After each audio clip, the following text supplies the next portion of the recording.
Hello students, आपकी PDF file का last question जो है थर्ड कैटेगरी का है। जब आप स्ट्राइक एंड लॉकआउट्स के केस में 3 कंडीशंस में जो थर्ड कंडीशन अप्लाई की जाती है, जो परसेंटेज के अकॉर्डिंग लेस किया जाएगा मिनिमम रेंट को। जैसे 3 कंडीशन हुई, जब एक्चुअल रॉयल्टी को ही मिनिमम रेंट मान लिया, वो फर्स्ट कंडीशन है। सेकंड कंडीशन में जितने मंथ्स आपके वर्किंग पीरियड रहा उतने मंथ्स तक ही आप मिनिमम रेंट को लेके चलेंगे, वो सेकंड कंडीशन है। और थर्ड कंडीशन में जिस ईयर में स्ट्राइक होगा उस ईयर में पर्टिकुलर परसेंटेज, जो कि ऑलरेडी एग्रीमेंट में मेंशन किया जाएगा, क्वेश्चन में मेंशन होगा कि कितना परसेंटेज आपको मिनिमम रेंट को कम करना है। तो ये आपकी थर्ड कंडीशन है और उसी बेसिस पे आपका थर्ड क्वेश्चन दिया गया है। जो पीडीएफ फाइल आपको दी गई है उसमें क्वेश्चंस दिया हुआ है और क्वेश्चन एक बार मैच करा लीजिए। क्वेश्चन क्या है? The Durban Coal Company Limited holds a lease of coal mines for a period of 10 years commencing from 1st April 2009. According to the lease, the company is to pay 80 paise per ton as royalty with a minimum rent of rupees 16,000 per year. Each year short working can however be recouped out of the royalty in excess of the minimum rent of the next 2 years only. यानी जो आप रिक्यूपिंग power है minimum rent से short working जो भी होगी वो भी नेक्स्ट 2 ईयर्स की ही कंडीशन पे होगी। Next, in the year of strike the minimum rent is to be reduced to 50%। It means ये थर्ड कंडीशन अप्लाई होती है कि मिनिमम रेंट को 50% तक कम कर दिया जाएगा in the year of strike. The output for the 6 years has been under, जिसमें first year output 10,000, second year 12,000, third year 28,000, fourth year 24,000, fifth year 48,000 and sixth year 16,000 and sixth year is the strike year. तो आपका जो third condition है, the amount of minimum rent to be reduced by a certain percentage in the event of strike और lockouts, ये आपके third conditions apply होती है। इसका क्वेश्चंस दे दिया गया है और आप मैच करा लीजिएगा जो क्वेश्चन मैंने बताया। सिक्स्थ ईयर में स्ट्राइक ईयर है, सिक्स्थ ईयर का आउटपुट 16,000 है। अब ये देखिए आपके क्वेश्चंस के अकॉर्डिंग, फर्स्ट ईयर में 10,000 आउटपुट है, सेकेंड ईयर में 12,000, थर्ड ईयर में 28,000, फोर्थ ईयर में 24,000, फिफ्थ ईयर में 48,000 एंड सिक्स्थ ईयर में 16,000। ये आपका आउटपुट है।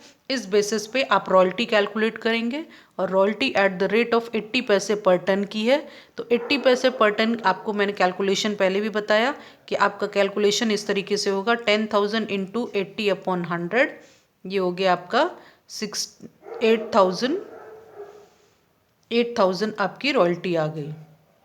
सेकेंड, ये फर्स्ट ईयर का हो गया। सेकेंड ईयर की रॉयल्टी आप कैलकुलेट करेंगे 12,000 इंटू 80 अपॉन 100, ये आपका हो गया रॉयल्टी 9,600। थर्ड ईयर की आप कैलकुलेशन करेंगे, ये देखिए कैलकुलेशन किया है मैंने। थर्ड ईयर की कैलकुलेशन रॉयल्टी की होगी 28,000 इंटू 80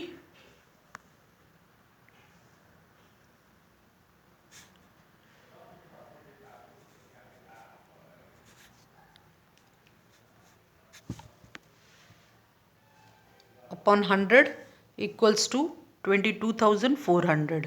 अब इसी तरीके से आप कैलकुलेशन कर लीजिए फोर्थ ईयर का भी। फोर्थ ईयर की आपकी आउटपुट है 24,000, रॉयल्टी कैलकुलेट करेंगे 80 upon 100, that is equal to 19,200। Fifth year भी आपका रॉयल्टी कैलकुलेशन इसी तरीके से करेंगे 48,000 into 80 upon 100, that is equal to 38,400। Then sixth year 16,000 upon 80 upon 100, that is equal to 12,800। ये आपकी रॉयल्टी आ गई। ये सारा कैलकुलेशन आपकी रॉयल्टी का है। रॉयल्टी कैलकुलेट करने के बाद आप ये देखिए मिनिमम रेंट 16,000 पर ईयर का दिया हुआ है। 16,000 एवरी ईयर आपने शो कर दिया और लास्ट ईयर आपका ये स्ट्राइक ईयर है, तो इस स्ट्राइक ईयर में आप 50% आप लेस कर देंगे। 50% यानी 16,000 आपकी रॉयल्टी है, इसका 50% अगर आप कैलकुलेट कर रहे हैं तो 50% आपका 8,000 आ जाएगा। तो ये 8,000 की जो कैलकुलेशन है, ये आपका मिनिमम रेंट 8,000 आ गया। नेक्स्ट आप कैलकुलेट करते हैं इसमें शॉर्ट वर्किंग। तो शॉर्ट वर्किंग की कंडीशन वही अप्लाई होगी, royalty minus minimum rent when royalty is less than minimum rent. तो आपकी शॉर्ट वर्किंग आ गई, दैट इज 8000। तो फर्स्ट ईयर की शॉर्ट वर्किंग आपकी 8000 की है। सेकेंड ईयर में भी अगेन शॉर्ट वर्किंग है, दैट इज 6400। ये कैलकुलेशन आप इस तरीके से करेंगे, royalty minus minimum rent when royalty is less than minimum rent, that is 6400। Next third year में, थर्ड ईयर आपका सरप्लस ईयर शो कर रहा है because royalty is more than minimum rent. जब रॉयल्टी मोर देन मिनिमम रेंट होता है आपका surplus की कंडीशन है, तो आपका ये आ गया सरप्लस 6400 का। अगेन फोर्थ ईयर में royalty is more than minimum rent, again you are getting surplus 3200 का सरप्लस हो गया। देन फिफ्थ ईयर में भी सरप्लस दिख रहा है, royalty is more than minimum rent, again surplus है 22,400 का। और लास्ट ईयर में आपका सिक्स्थ ईयर है जो कि स्ट्राइक ईयर है, बट स्टिल आपका royalty is more than minimum rent, ये भी सरप्लस हो गया, यानी 4800 आपका सरप्लस आ गया। अब रिक्यूब्ड और अनरिक्यूब्ड की कंडीशन में आपका रिक्यूपिंग पावर दिया हुआ है कि रॉयल्टी जिस ईयर की कम होगी वो शॉर्ट वर्किंग ईयर हो गया, और शॉर्ट वर्किंग की रिकवरी आप नेक्स्ट 2 ईयर्स में करेंगे। नेक्स्ट 2 ईयर्स में आपकी शॉर्ट वर्किंग की रिक्यूपमेंट होगी। Next 2 years means excluding short working year. तो ये हो गया 1 and 2, 1 and 2।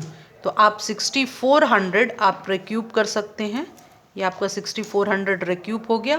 फर्दर आपके पास बैलेंस कितना बच गया, 8000 माइनस, या आप कर लीजिए 8000 माइनस 6400, बिकॉज पावर यहाँ पे खत्म हो गया, तो इसलिए अब आपके पास फर्दर सरप्लस होने के बावजूद भी आप रिक्यूप नहीं कर सकते हैं, because the power of short working recovery is up to 2 years only, next 2 years. तो next 2 years second and third year, third year में जितना सरप्लस होगा उसकी रिकवरी आप कर सकते हैं, और फर्दर उसके बाद उसकी रिकवरी नहीं होगी, यानी 1600 आपका अनरिक्यूब इस ईयर में हो जाएगा, because there is no further power. Surplus होने के बावजूद भी पावर न होने की वजह से आप इसकी रिकवरी नहीं कर सकते हैं। नेक्स्ट आपका शॉर्ट वर्किंग सेकेंड ईयर में है 6400 का। अब आप इसकी रिकवरी कर सकते हैं नेक्स्ट 2 ईयर्स, तो नेक्स्ट 2 ईयर्स इसके अकॉर्डिंग 1 and 2। तो आप सेकेंड ईयर की recovery third and fourth year में कर सकते हैं। थर्ड ईयर की सरप्लस ऑलरेडी रिक्यूप हो चुकी है, तो फर्दर आपका फोर्थ ईयर में जो सरप्लस है उसको रिक्यूप करेंगे, 3200 का रिकवरी हो गया। फर्दर उसके बाद फिर से आप देखिए यहाँ पे माइनस करके शो करेंगे, क्योंकि फर्दर आपके पास सरप्लस होने के बावजूद भी आप रिकवरी नहीं कर सकते, because power is over in the fourth year. तो आपके पास शॉर्ट वर्किंग 6400 की है और सरप्लस आपके पास केवल 3200 का है, यानी फर्दर 3200 इज अनरिक्यूब्ड। ये further 3200 is unrecouped, again 3200 is unrecouped. तो ये अनरिक्यूब हो गया, और बाकी सारे में आप जो लैंडलॉर्ड को पेमेंट करेंगे वो 16000 ही करेंगे, जो कि आपका मिनिमम रेंट अमाउंट है 16000, अगेन 16000, एंड फर्दर जो सरप्लस आया हुआ है वो आप आराम से लैंडलॉर्ड की पेमेंट कर सकते हैं, 38,400 एंड 12,800। तो इस तरीके से आपके ये वो 3 कंडीशंस हैं स्ट्राइकर लॉकआउट्स के, जो कि आपकी कंप्लीट होती है। इसमें बस एक चीज़ का ध्यान दीजिए कि जो आपके रिक्यूपिंग पावर है फर्दर, क्योंकि सरप्लस होने के बावजूद भी आप उसकी रिकवरी नहीं कर सकते हैं, because the power is over in the fourth year. जो फर्स्ट ईयर की शॉर्ट वर्किंग है उसका पावर आपका थर्ड ईयर में ख़त्म हो रहा है, और अगर पावर रिक्यूपिंग का ख़त्म होता है तो वो अनरिक्यूब हो जाएगा, और अनरिक्यूब्ड आइटम्स को आप हमेशा पीएनएल में ट्रांसफ़र करते हैं, that is transfer to PNL account. अगर आपके पास अभी पावर होता तो आप इससे रिक्यूब कर सकते थे, बट आप पावर यहाँ पे ख़त्म होने की वजह से आप इसको अनरिक्यूब कर देते हैं। तो ये सारी इंपॉर्टेंट चीज़ें हैं जो कि आपको ध्यान में रखना है, रिक्यूब और अनरिक्यूब। इससे प्रीवियस क्वेश्चन में मैंने फर्स्ट फ्यू ईयर्स का भी दिखाया, नेक्स्ट 2 ईयर्स का भी दिखा दिया। नेक्स्ट में हमेशा याद रखिए कि जो शॉर्ट वर्किंग ईयर है दैट इज़ एक्सक्लूडेड। जब आप काउंटिंग करते हैं कि नेक्स्ट 2 ईयर्स का है, 3 ईयर्स की रिक्यूपमेंट पावर है, तो जब आप उसको काउंट करेंगे तो हमेशा excluding the short working year, जो शॉर्ट वर्किंग ईयर है उसके बाद आप कैलकुलेशन करेंगे। तो शॉर्ट वर्किंग ईयर अगर आपका फर्स्ट ईयर है तो second and third will be the power to recoup the short working. तो सेकेंड ईयर में ऑलरेडी शॉर्ट वर्किंग है, तो थर्ड ईयर में जो आपके पास सरप्लस है उसको रिक्यूब कर लेंगे, अदरवाइज रिक्यूब नहीं होता है तो वो अनरिक्यूब हो जाएगा। तो इस वजह से ये 1600 हो गया। अब आप ये फिगर पे मत जाइए कि हमेशा 3200 क्यों आ रहा है। ये जस्ट आप ये देख लीजिए कि 6400 में सरप्लस अमाउंट आपका 3200 है। अब ये 3200 कैसे आया, 6400 कैसे आया, ये ऑलरेडी मैं बता चुकी हूँ कि रॉयल्टी माइनस मिनिमम रेंट। और अगर रॉयल्टी कम है, royalty is less than minimum rent, तो वो शॉर्ट वर्किंग की कंडीशन है। और अगर रॉयल्टी आपका सरप्लस है तो वो royalty is more than minimum rent, तो वो आपकी सरप्लस की कंडीशन है। तो ये बाई चांस हो गया कि आपका 3200 सरप्लस आया है और वही सरप्लस आप रिक्यूब कर रहे हैं और उतना ही अमाउंट आपका अनरिक्यूब हो रहा है, because the short working is 6400 और रिक्यूबिंग सरप्लस आपके पास 3200 है। तो जितना सरप्लस है आपने उसको रिक्यूब कर लिया और फर्दर अमाउंट आपका अनरिक्यूब जो हो रहा है वो देखिए मैंने कैलकुलेट करके यहाँ पे शो किया है। इससे आपको ये चीज़ क्लियर हो जाएगी कि ये अनरिक्यूब्ड अमाउंट है, ये अनरिक्यूब्ड अमाउंट है और ये अनरिक्यूब्ड अमाउंट है। और फर्दर अगर आप इसकी जर्नल या लेजर नहीं बना पाते हैं तो आप इन्फॉर्म करिएगा और उसके बाद फिर उसका जर्नल और लेजर भी बना करके आपको सेंड कर दिया जाएगा वीडियो में, वो भी एक्सप्लेन किया जाएगा कैसे आपको बनाना है। बट मैंने कंडीशन आपको पहले ही बताई है कि जर्नल एंट्री और लेजर दोनों ही इस एनालिटिकल टेबल के बेसिस पे होता है। तो एनालिटिकल टेबल अगर आपका क्लियर है, आप कैलकुलेशन यहाँ पे इजीली कर लेते हैं, तो आपको जर्नल और लेजर बनाने में कोई प्रॉब्लम नहीं आएगी।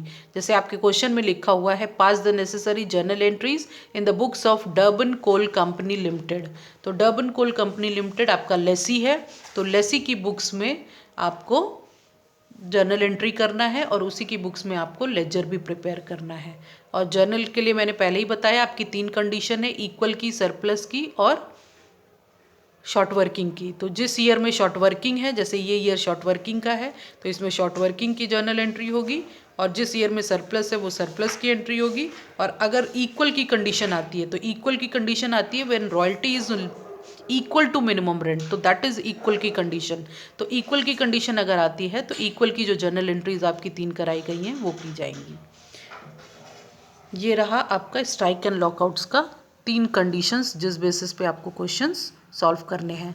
क्वेश्चंस के पीडीएफ मैंने ऑलरेडी ग्रुप में दे दिया है, अब ये उनके सॉल्यूशंस हैं। तो आपको मैंने क्वेश्चंस बताए हैं, आप मैच करा लीजिएगा, उसके अकॉर्डिंग ये सॉल्यूशंस है। इसके बाद फर्दर आप इसकी जर्नल एंट्री करिएगा, और अगर लेजर प्रिपेयर करने के लिए बोला है क्वेश्चन में तो आप उसकी लेजर प्रिपेयर कर लीजिएगा। अगर नहीं क्लियर होता है तो आपकी ऑफलाइन क्लासेस चलती हैं मंडे एंड ट्यूसडे, आप वहाँ ला करके उसको दिखा दीजिएगा कि सही है या गलत है। और असाइनमेंट कॉपी जो प्रिपेयर करने के लिए बोला गया है, आप असाइनमेंट कॉपी प्रिपेयर कीजिए और जो थ्योरेटिकल पोर्शंस कराए गए हैं उसको कीजिए, और मंडे एंड ट्यूसडे जो आपकी क्लासेस होती हैं उसमें आकर के आप चेक करा लीजिएगा। Good day.